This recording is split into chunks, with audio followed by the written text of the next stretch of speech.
So, all right, we'll just open it up. Jim, why don't you start, and then we'll move down. We'll just rotate you two in the back, give it to Don, and then we'll just go all the way down, and then we'll be done. Devonte, obviously, going on now your senior year, tournament hopes are on the line here as you guys enter and play a Big Ten tournament after this game on Sunday. What have these years been like for you, and how are you looking forward to trying to put a great cap on your career? These 4 years have been great. I've been blessed to just even be in the positions that I've been in. And, I mean, we set a goal in the beginning of the season. We knew it was on the line for us as seniors, especially, and we want to finish it up the best we can and do something we've never done before in our 4 years. For either of you guys, I mean, how emotional of a moment do you think it's going to be? I mean, when you're on that court for the last time, and how do you kind of keep a level head and then going into the game? I think it's just bittersweet. You know, had a lot of ups, had a lot of downs, but you know, it's always great to play at a such a what's the word? You can say powerful and impactful and influential school. I guess, Duran, I think you go back further with this program than anybody except maybe JD. I think Coach Green offered you, what, after your eighth grade year? Mm-hmm. I mean, just have you had any moments, whether it be leading up to Saturday or just in general these last few months, thinking about just kind of the entire journey you've been on with Indiana, going all the way back to when you get that offer and Indiana really starts recruiting you? Yeah, I've just been blessed. Now a lot of kids can get an offer from a D1 school like that where I come from, and so I just embraced it. It's been a long journey, but it's been fun. For Duran or Devonte, after the last time you guys played Wisconsin, Archie said that he kind of wanted guys to grab each other by the jerseys, and since then, do you guys feel like there has been some progress in that regard, where you do have a little more urgency, or there's a little bit more player leadership of some sort?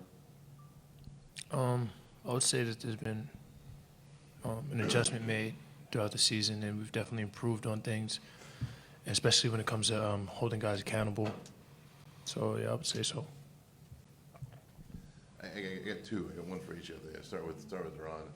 I remember being out there at your when you committed out there at your high school to IU, and you talked about how big of a deal it was to have a chance to have an impact. Then you had the injury. The question is, how tough was it to fight through that?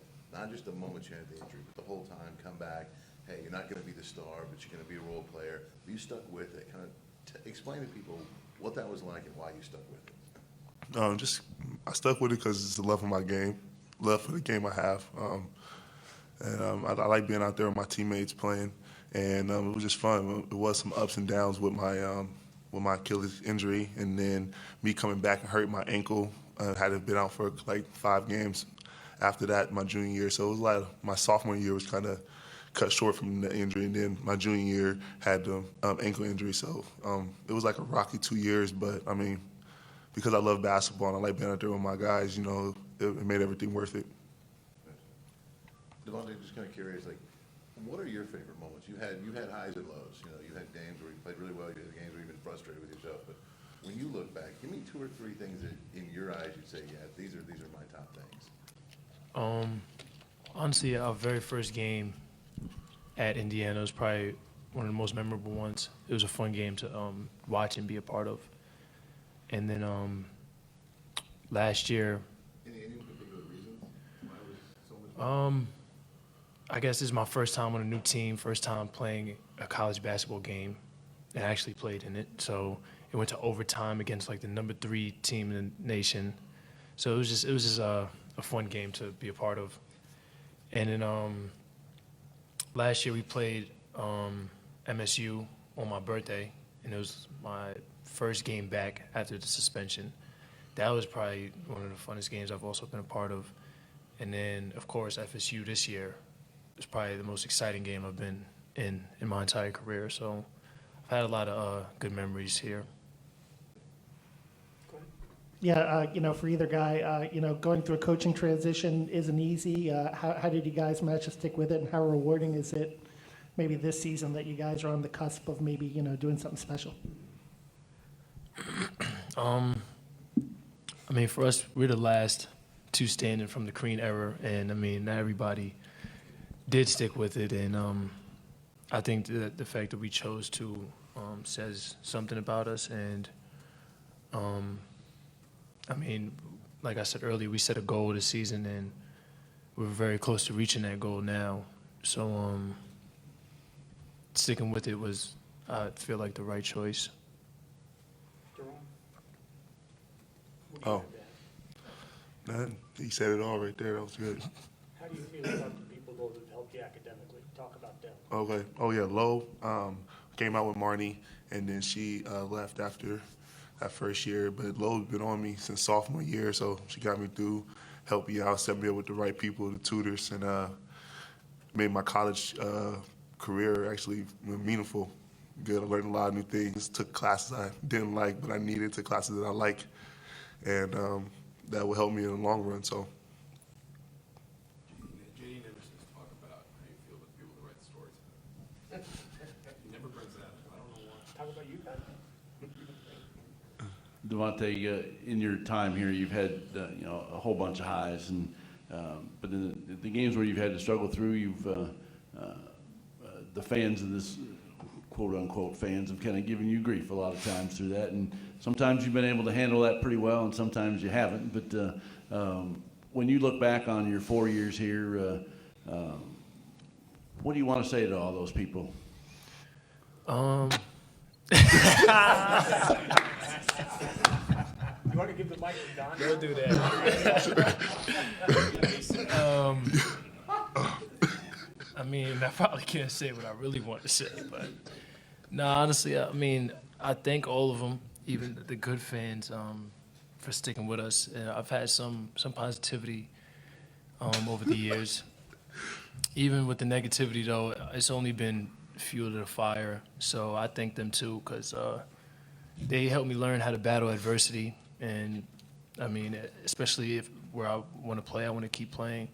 People aren't always going to like you or tell you what you want to hear. So I think they told me a lot. I think I've learned a lot from them. This is for both of you guys. Do either of you plan to get engaged tomorrow on senior day? No, not me. No. No. Okay, No. I just wanted to get that clear. Colin Hartman did that, if you remember. Yeah, I remember that. Both you guys have talked about on our talk show, on the Coaches Talk Show, about after basketball. And both of you have talked about the fact that you would like to maybe open up some kind of a facility for kids. Can you both talk about that and why that's important to you? Okay. Well, I want to, like I said on your show, I want to try to open up like a rec center or something like that. Because that's what I grew up in my neighborhood. That's where I learned how to play basketball, just going there after school programs. They help me do my homework. They give you a meal, some snacks, and then I was able to hoop and relax and chill with friends. So that was always a big part of my life, and how I grew up helped me stay away from gang violence and stuff like that. And also I want to help develop programs for like the NFL or the NBA, like try to modernize like the NFL, play 60 seconds, try to just incorporate more technology to it, just try to help it be better for kids that are less fortunate and that are in like disabilities. Yeah, it's, pretty much the same. Just to add on to that, for the less fortunate kids, of course. In New York, I'm from New York, so in New York there's a lot of tournaments that are hosted. And me growing up, I played in all these tournaments like ISA or at the Gauchos gym. They've kind of faded away over the years, and the only tournaments you see now are like the summer tournaments with Dykeman and Rucker and those kind of things. And I kind of just want to bring back the indoor tournaments and how they used to be, because gyms used to sell out, and that was a big part of my childhood. So I want to bring that back to New York for the upcoming kids. All right, guys, thank you. Thank you.